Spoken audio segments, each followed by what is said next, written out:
Malakas ang kompetensya ng water station na doon sa amin. Ganun po talaga. Tuturo po namin sa inyo yan. Siyempre, matik yun. Kaya po kayo nandito eh. Bargaining muna kami. Nako, yan ang di-discourage ko talaga, ma'am eh. Itong negosyong pinapasok niyo, ma'am, iisa lang ang produkto. Iisa lang ang i-inventoryhin mo. You have time to improve your services. Kasi isa lang ang produkto na binibenta mo eh. Pag in-improve mo po ba yun, dapat mo bumagsak ang presyo? Di ba dapat hindi? Hindi. Dapat tumaas. You're adding services to your customer. Kamukha namin, ma'am. Ma'am, tinaasan namin ang presyo namin. Bakit? Kasi po, nagdagdag po kami ng services namin.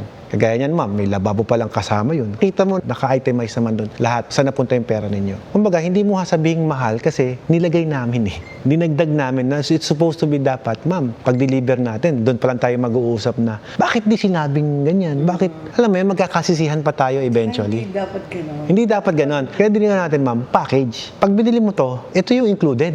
Kaya may kontrata. Ang dali i-alok ng tubig, to be honest. Kung ang habol nyo po is iba-bargain nyo yung products ninyo, mahirapan kayong bumawi pagdating sa return of investment. Marami po ang ganyan. And usually, yan ang mentality ng mga hindi negosyante. Sabayan nyo lang yung presyo nila. Yun yung presyo nila eh. Ang gusto ko nga, ma'am, kung kaya nyo itaas nyo eh. Dito, bawal na rito magbaba ng presyo ng tubig. 30 pesos dito. Eh, ang ganda ng tubig nyo, 35. Ma'am, dito nagkinsihan ng tubig noon. Buhay lahat ng water station.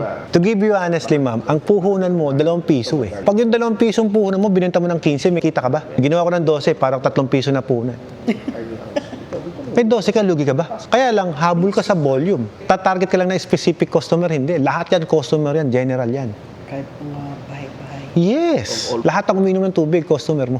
Eh, lahat naman umiinom. Ay, kaya nga eh. O ngayon, tsaka mo sabihin sa akin na wala kang customer. O, natatawa na si mama. Kahit yun kayo, bibili kayo tubig, di ba? Oo naman. Oo, bibili pala kayo tubig. Kayo mismo customer na. Ngayon, tanong, sir, ang mahal-mahal lang ginastos namin eh. Papati iniigog mo doon sa tubigan na binili mo, bayaran mo ha. Kasi customer ka rin eh. Hindi ko mo, ma'am, may water station ka, yung binibili mo, iniinom mo, libre, hindi. Bayaran mo yun. Kasama sa expenses yun. Tsaka mo sabihin sa akin na hindi ka kumikita. Lahat ng bahay, customer mo. Lahat ng taong nandun, customer mo. Lagay mo sa bus terminal, malakas ang ganyan dyan, yung mga pet bottle na ganyan. Paano naman yung production nito? Ay, kayo rin, syempre. Pwede nyo bilhin dito yung bote. Kakargahan nyo sa machine ninyo. Ganun.